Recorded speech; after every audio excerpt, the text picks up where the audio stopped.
myself. Oh no, give me that sad. Oh, I gotta go like Cobain. 8 years to the grave, gone insane. My blood got propane. How you gon' go and throw my name with shame? Already cross-faded, making it to the disco. I hate it, and you know how this goes. You framed it, picture painted in my room. This that real life shit, none of Zoom, got the scene in it. Make sure you subscribe to JerCrispy. What's up, y'all? It shows that's the most JerCrispy. Welcome back to another video. How not to make the audience cry. If you like, comment, subscribe, follow our social media, it's gonna pop on the screen. It's by the boy Tunes. Let's see what's going on. You are who you choose to be. In one of those infuriating twists of storytelling, simply having sad moments in your story will not make your audience burst into tears. In fact, this approach can actually backfire and turn the audience against you. To make your audience cry, you have to get 3 very important things just right. An audience character connection is a must because sad things don't create sadness just by themselves. The person those sad things happen to is what actually matters. You could watch a news story about 100 people dying in an earthquake on the other side of the world and feel nothing. But if somebody you loved died, you wouldn't eat for a week. In objective terms, it's 1 life versus 100. But in emotional terms, the loss of 1 life still hurts you more because it's somebody you know and love. Tragedy is just background noise until it happens to you or to somebody you care about. This principle applies to everything, especially stories. We don't feel anything when we see our heroes slaughtering hundreds of henchmen. These poor henchmen are human beings who are usually just doing their jobs. They have hopes and dreams just like you. They have dogs that love them, mothers who worry about them, and landlords who rely on their rent checks.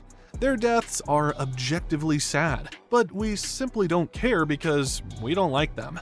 Human empathy is funny like that. We only really care about bad things when they happen to people we like. I don't know why, bro. Why they show that scene, the lion scene? It's fucked up. It's fucked up, but for the same time, it's funny because I don't way these niggas TikTok. Long live the king. And they put laugh emojis in. Oh my god. Stop, bro. That shit not even funny. So, to make an audience cry, you first have to make that audience care deeply about your characters. The audience has to root for them, laugh with them, and then cry with them. The problem is that building that type of audience character connection takes time. And because of the time limitations in a medium like a movie, writers are often tempted to speedrun the process with shortcuts. This only works in 1% of attempts. In the remaining 99% of attempts, speedrunning an audience character connection so you can have a sad moment fails miserably, and then ruins the entire movie. So how do you pull it off?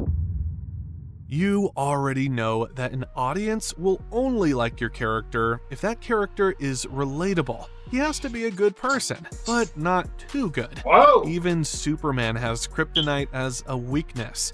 If he was an unbeatable god, his story would be completely uninteresting because there would be no struggle. Right. All people have flaws, and so should your character. If he is too perfect, he becomes unrelatable. But if he is too flawed, he becomes despicable. A generally good person with a few flaws who fights those flaws in order to become a better person while chasing an admirable or To this day, that shit still fucked up, bro. Hold up, bro. Go back, son. To this day, this shit still fucked up, bro. That this nigga was a whole predator and the prey was pulling this nigga like that, bro. That's still fucked up to this day, bro. And all that nigga wanted to do is just fit in with them niggas, bro. That shit so fucked up, bro. That's crazy, bro. And that shit hurt my soul. And I felt like that, like, reflected back to, you know, us black people trying to fit in with sometimes with the little whites. And the whites just don't want us to come. You know, not trying to be racist or nothing like that. But that's what I felt like. And it also felt like trying to be getting into a new school. And people not trying to set you in when you're trying to be cool with the friends and stuff. In order to become a better person, while chasing an admirable or selfless goal is usually the most likable character archetype. And it goes without saying, The more easy? time the audience spends with your character, the better. It deepens the connection and makes that big tearjerker moment you have planned so much more impactful. But if you need to speedrun this connection building process and have a tear-inducing moment early in your story, Up is the best example of exactly what to do. Facts, man. Up's just like that. Cause them niggas down there grew up together, bro. Loved each other. The nigga finally said he liked the chick. They finally got married. She died, bro. And like he was just never wanting to step out that house, bro. And I think with that little dude, that little dude who was what's his name, Russia or something like that. Russia had came and he had said he need help. He need like his badge or some shit like and shit like that. And it really like, bro, like this whole movie told me about life. It's crazy, bro. Like in the beginning part when he lost his wife, bro, that shit hurt my soul when I was little. I was like, I never got it when I was little, but when I watched back, bro, that shit hurt my soul for real, bro. I was like, damn, bro, this is crazy. Like you could lose your loved one just like that, and life would still go on, and you still would be hurting while everybody else is living a normal life. That's crazy, bro. And how to do it. Oh, Now, and also, they go to rest, and he met the dog and the peacock and all that stuff. Well, whatever that shit called. They finally went to the place, and he finally get rid of the house. But the house are full of they junks and memories and shit.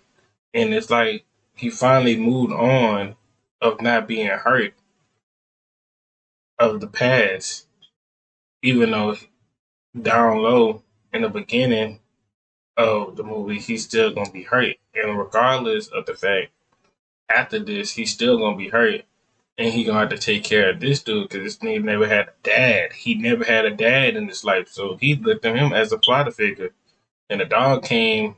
I think that dog came from the old tall man and shit like that, bro. Shit crazy, bro. even though Up successfully speedran its audience character connection for a big, tearful moment, it still needed 10 minutes of solid build-up before delivering the devastating blow. Yep. Up had to show us Carl and Ellie's relationship starting when they were children, bonding over their shared love of adventure.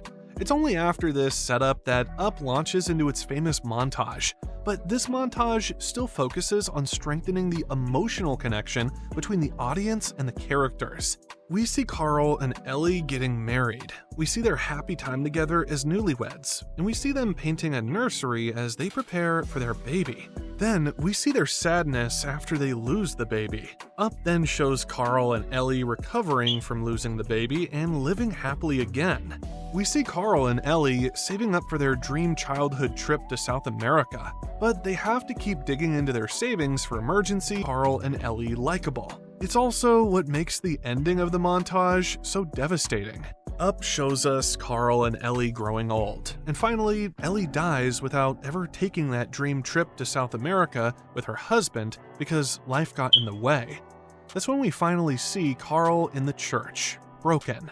Up spends 11% of its runtime ramping up to this one moment, and it's devastating.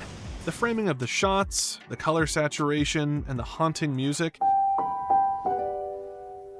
that plays all through the montage definitely help in amplifying the sadness. But without the build-up and the audience character connection, that scene would never have made people cry the way it did. Cinematic tricks like music can definitely help drive home the emotional point of a scene, but no amount of music can save a poorly written scene. Up didn't just kill off Ellie in the first minute and tell us, "This guy lost his wife, please cry." Up showed us why Ellie, in particular, was a wife worth crying over by making us like her first. You cannot skip this step. If you're planning any sad moments, you have to build that connection between the audience and your character. If you have randos that the audience doesn't care about dying right, left, and center, that is not sad. It's just gore. This is also what the Iron Giant gets right. The film wastes no time in introducing us to Hogarth Hughes, a curious, slightly awkward kid in 1950s America who desperately wants adventure. Within minutes, we connect with him. He's a little outcast at school who gets bullied, lost his dad, and finds comfort in exploring. He's really smart as well. We like him because he's earnest, resourceful, and a little mischievous. Yeah. Then we meet the Iron Giant. The connection isn't built through long... I was just thinking about something, bro. God, take that for me. Heal that every point I was just thinking about. All right, now let's focus. Backstory, Let's focus. but through shared experiences. Let's focus. Hogarth feeds him scrap metal. He builds the foundation of the giant, explaining him humanity and the concept of an inner soul, essentially teaching the giant right from wrong, and that he has either the potential for evil destruction and chaos, or the potential for peace, friendship, rebuilding. Every small moment is quietly laying bricks in the emotional wall the ending will eventually smash through. By the time the climax arrives, when the giant chooses to sacrifice himself, whispering, "Superman," we're already invested. We care, not because he's a giant robot in danger, but because he's Hogarth's friend. A robot built for destruction, but with a heart of gold. The story earns our tears by making the giant more than... bro, I ain't lying to you. I did got emotional when the robot died, bro. I was like, I ain't lying to you. When I was a little kid, I was like, damn, bro, he really lost a best friend. Machine. It makes him someone... And it really brought me back to, damn, you could really lose a best friend or a friend, and they come a long way in different characters and shit like that. So it's really crazy. We want to protect too. This is exactly the same principle Up uses, just compressed differently. Nevertheless, there are a lot of writers who believe they have found a clever loophole. Instead of using on-screen relationships to build an audience-character connection, they skip that step entirely and just...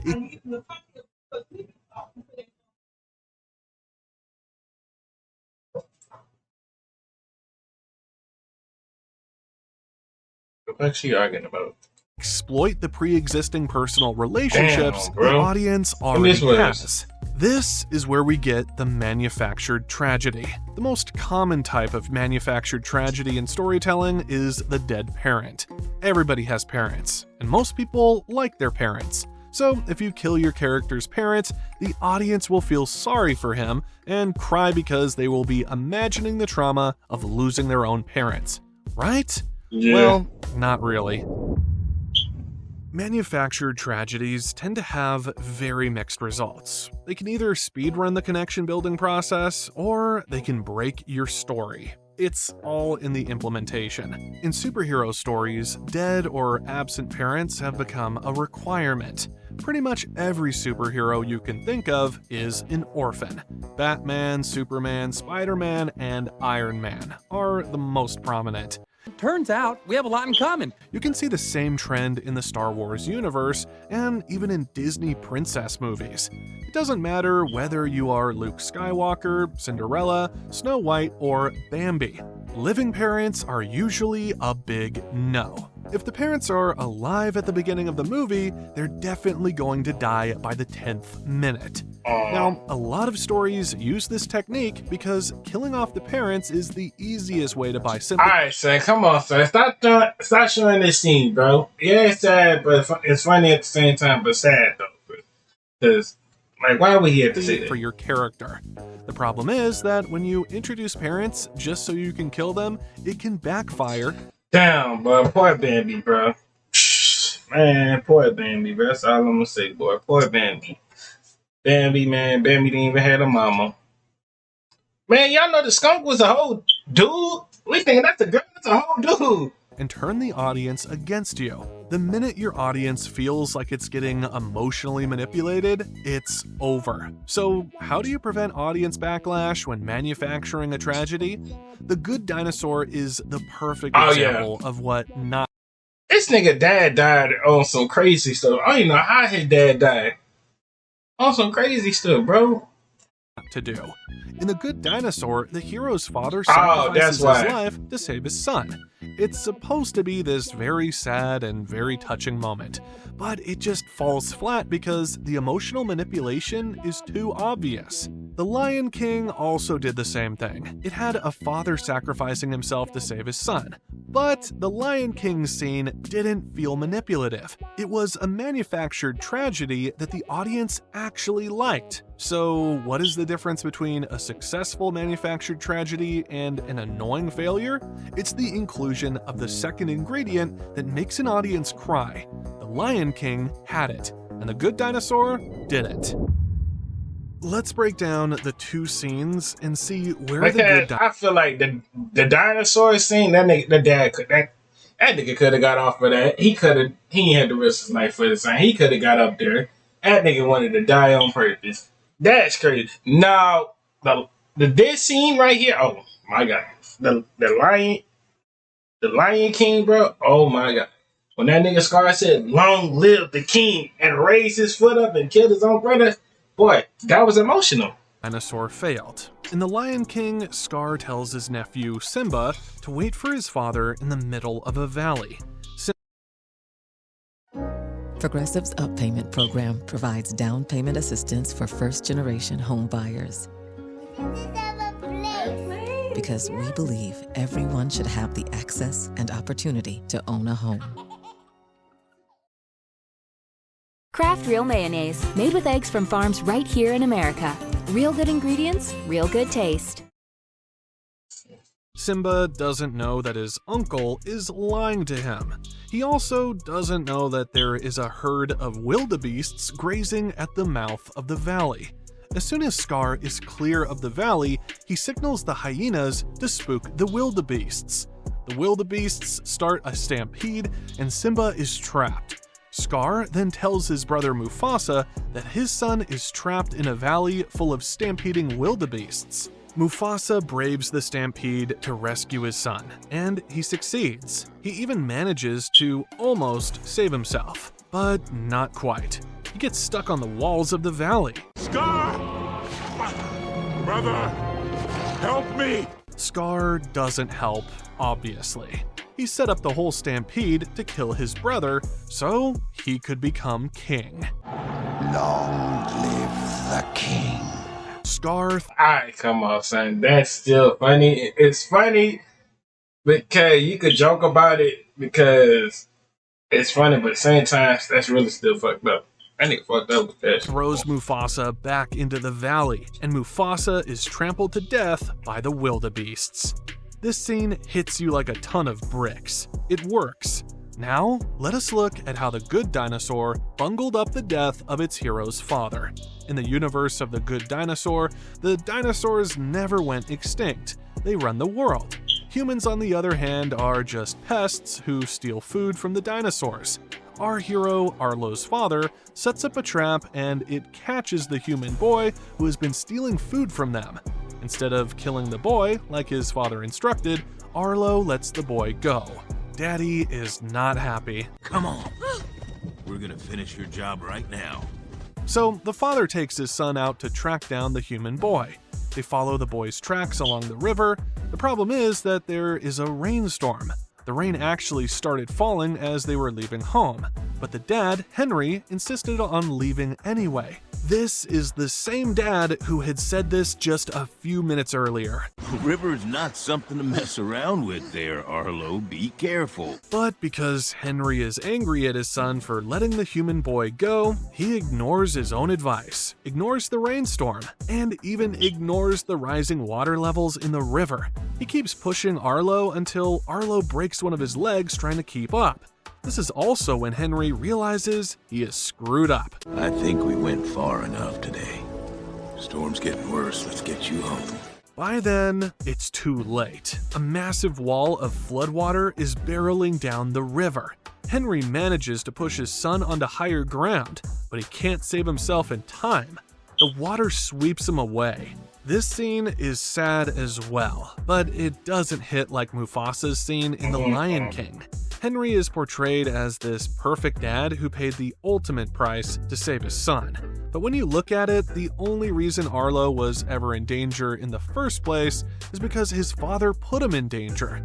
Henry should never have taken his son out by the river during a rainstorm. Compare this to Mufasa.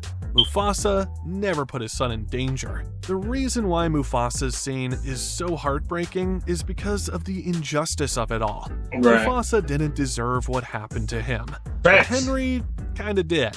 Henry clearly knew better than to go out along the river in a rainstorm, but he went anyway, and even took his son with him. The movie portrays Henry as this Mufasa-level perfect dad, and he was until the writers screwed up his death. They wanted Henry dead for sympathy points, and they chose the easiest method available instead of thinking up a method that wouldn't leave Henry looking like he got what he deserved. Injustice is the most important thing to include when manufacturing tragedies. It's the second ingredient in creating sad moments. Your victims cannot be fucking around and finding out. You need to be the blameless victims of injustice.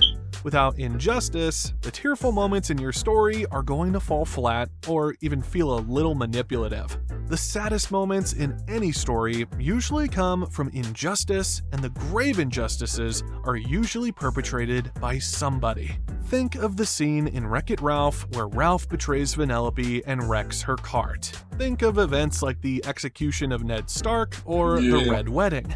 Bad things happening to good people break an audience's heart every time. That's how you get those tears. But we're not done. There is still— Oh yeah, bro. That I like inside, the inside, bro. Oh my god, son. That, bro. Oh my god. When the what's that nigga name is? The purple. It got a trunk, got like a weird cat tail and all that, bro. Oh my god, that hurt my. All right, she says he think he can. He jumped off the right time, and I forgot what he said. He's like, I think make sure Riley, but don't forget about me. I think that's the only part I remember. One last element that makes sadness so much sadder and opens the floodgates for tears: emotional contrast. Yes, you can definitely make your audience cry with just sadness on top of sadness and more sadness. But that audience is going to be a hell of a lot smaller than if your story was interspersed with happy moments. Stories with a happy ending are way more popular than depressing compilations of human misery with no light at the end of the tunnel. A sad moment in an ocean of sadness is like a black dot on a black wall. Even if it is blacker than everything else around, it still won't stand out. But if that black dot is on a white wall, it becomes unmissable. Making your audience cry works the same way. You need the emotional contrast between happy moments and sad ones. When all you have is a compilation of sad moments, your story becomes intolerable, and the audience might just abandon it instead of finishing it. So, how do you create this emotional contrast? We have two examples. The first is an excellent, or more accurately, a terrible example of what not to do: Lightyear. The Lightyear story starts off somewhat sad. Buzz crashes his spaceship on an alien planet, and the ship's engine is wrecked. Buzz and his entire crew are trapped on this alien planet with deadly vines that attack people. The only way out is to rebuild the engine and recreate the fuel power in it. It's an incredibly difficult task. It takes them a whole year before they're even ready for a first test flight.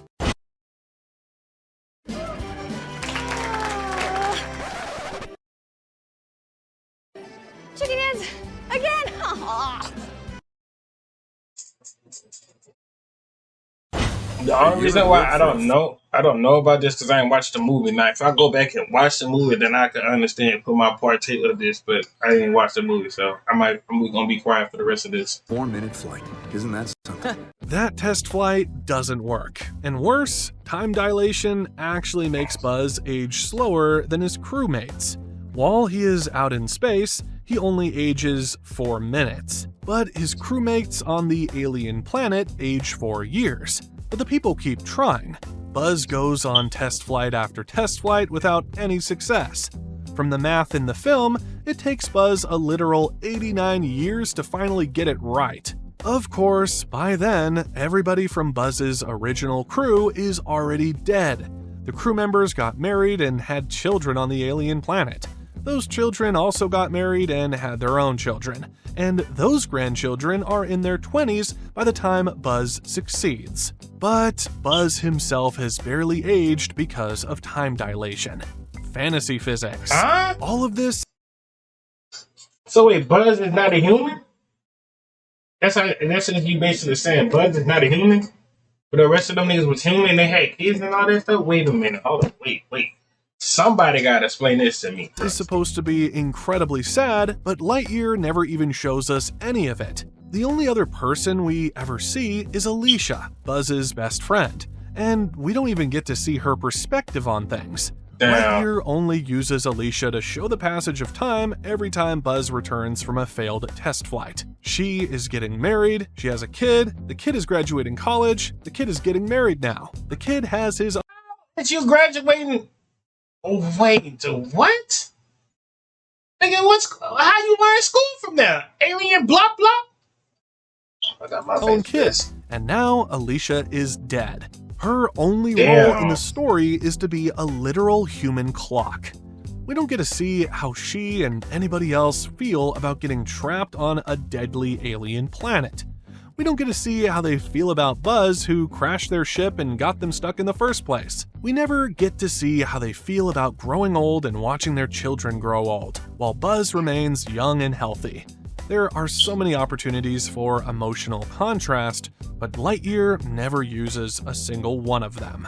The movie keeps all its focus on Buzz, and Buzz only spends 2 seconds feeling bad about crashing the spaceship and getting his crew stranded.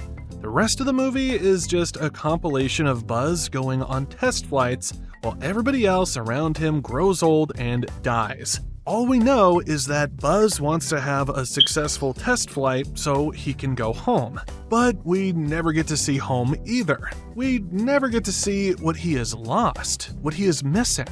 This is another lost opportunity for emotional contrast. And even when Buzz eventually succeeds in testing a stable fuel that can take the crew's children and grandchildren home after 89 years, there is no reckoning. There is no addressing the emotional elephant in the room. The writers choose to keep Buzz busy fighting his evil future self. Evil future Buzz has traveled back in time to steal the fuel that past Buzz has been perfecting for the past 89 years. Yes, somebody Buzz do get old eventually. Okay. So Buzz do get old. So we in the past tense of Buzz. So everybody else is growing up. Wait, hold on. That still don't make no goddamn sense. Wait a minute. How that nigga is not Asian and other people is Asian? That shit no sense. That still don't make no sense. Came up with that plot point. The fight against his future self occupies Buzz until the end of the movie. He defeats his evil future self, but he loses the fuel, so he decides the alien planet is home anyway. This makes everything he actually did for the whole movie a complete waste of time. 89 years of people's lives just wasted. Buzz himself never feels the weight of wasting 89 years of his life because, from his perspective, he's only spent a couple of minutes in space. This makes the movie very hard to watch. The only emotion you feel when watching Lightyear is annoyance. I only sat through it so I could say all these nasty things about it, but I strongly recommend against torturing yourself with it. The better choice is Spider-Man Into the Spider-Verse. That is a movie that actually knows how to make you cry because it uses emotional contrast to amplify both happiness and sadness. Earn 100,000 points and a $500 Chase travel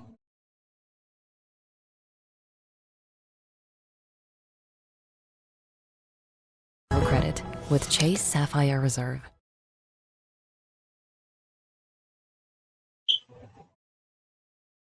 Fuel for packing lunches again, and again, and again. Chomps.